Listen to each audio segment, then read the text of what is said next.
Hello, I am Disparu, and Call of Duty might be the most leaked game in all of history. It doesn't matter what they try and keep secret, nothing sticks. That's why 2 weeks ago, we already had rumors that they were developing a Call of Duty Warzone 2, and everything that came out about that. There wasn't many details at the time, we've got more now, but this was not due till 2023. No one was supposed to know about it for a long time.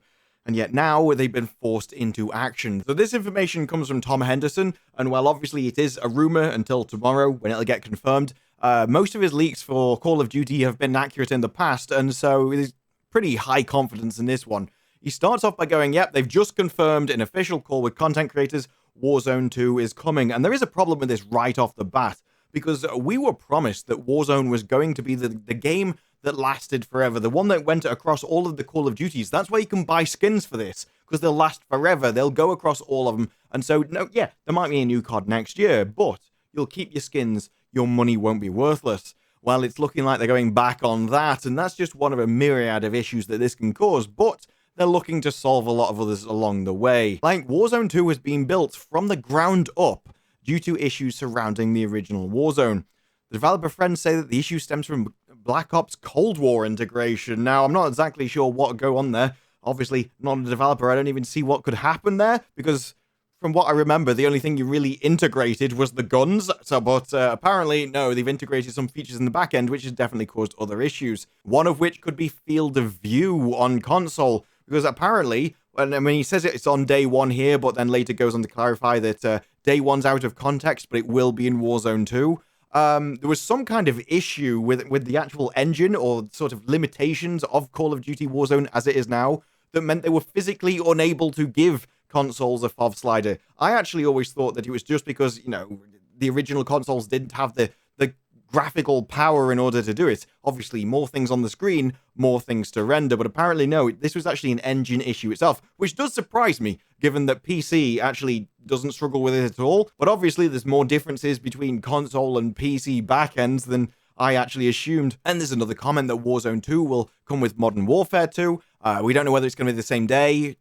Actually wouldn't expect it to. Warzone always comes out, a few weeks to a month after the Call of Duty multiplayer anyway, so that's all up in the air. Now, what I do find interesting is when Activision refused to comment regarding Warzone 2 being on current-gen and past-gen consoles. And obviously, there is a time when everything needs to leave behind the old generations. In fact, I think games already would have done that by now if we didn't have the chip shortage and just making it difficult to actually find the newer generation consoles. I think a lot more developers would have been faster to leave those behind.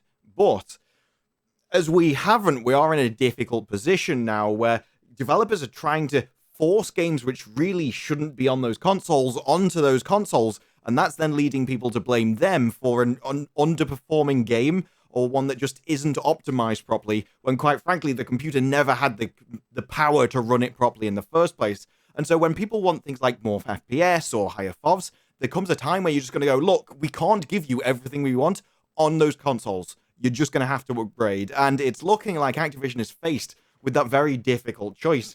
Because whatever they choose, they're going to end up annoying one group of people. And it's looking like now might be the time for them. But I do find it interesting that their unwillingness to commit to actually saying one way or the other, it does show some kind of internal struggle or dialogue that's still ongoing in the company, that they're sure, can we physically do it? Well, also, should we do it is a difficult decision they're having to take. And this choice will no doubt annoy a lot of people. You've got all of those operators and all those weapon skins that people were told, you can keep these.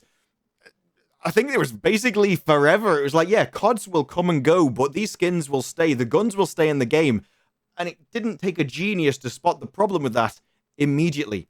That every time you bring a new game in, you're going to bring another new guns. And quite frankly, in a gun, there just isn't that many variables that you can change, especially when you're limited by more real-world weaponry. There's only so many variables you can tweak. You can't go into the future and do all this crazy stuff.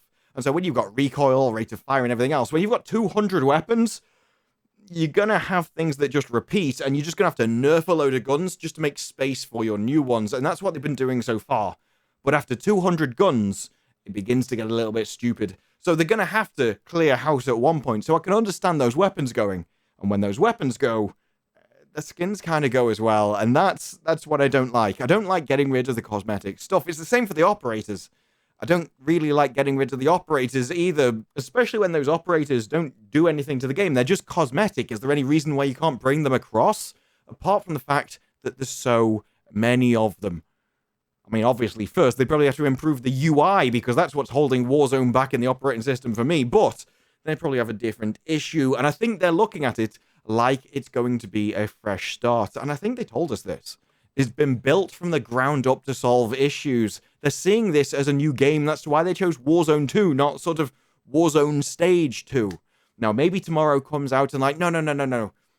We'll tell you all of this stuff. But given everything that's leaked, it looked like we're not going to. And the only reason I think they wouldn't confirm that, yes, you can keep all your stuff, is because we're not. When you position yourself as a sequel, when you say it's built from the ground up, that's language which symbolizes we're leaving all of that behind.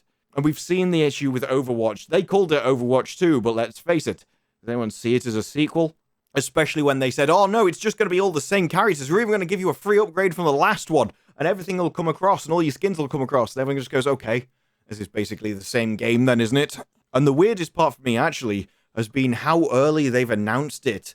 What, in February, you're announcing a game to release in 2023? Why?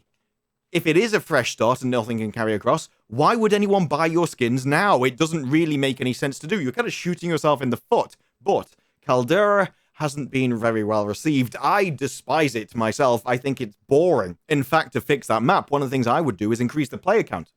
But that might also be one of the issues with Warzone. We saw them trying up Verdansk's player count to 200 players, and then they lowered it, even though it was a vastly better game. And then there was rumors that they actually did that because the servers couldn't handle it. Possibly because the game couldn't handle it. It was introducing instability. Maybe that's something they're fixing in Warzone 2. I certainly hope so.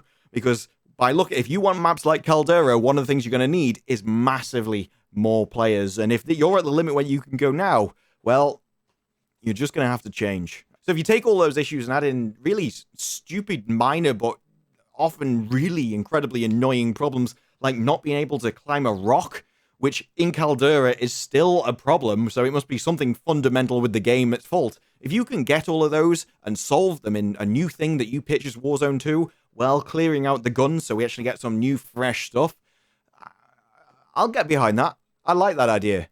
But losing all the skins, losing the operators, that's where you begin to lose me, and that's where I hope that they do something else, and I hope they are willing to bring across that content into this. I'm just not sure how they'll do it without the weapons themselves. But hey, I'm just here to give my opinion on it. I'm just a gamer.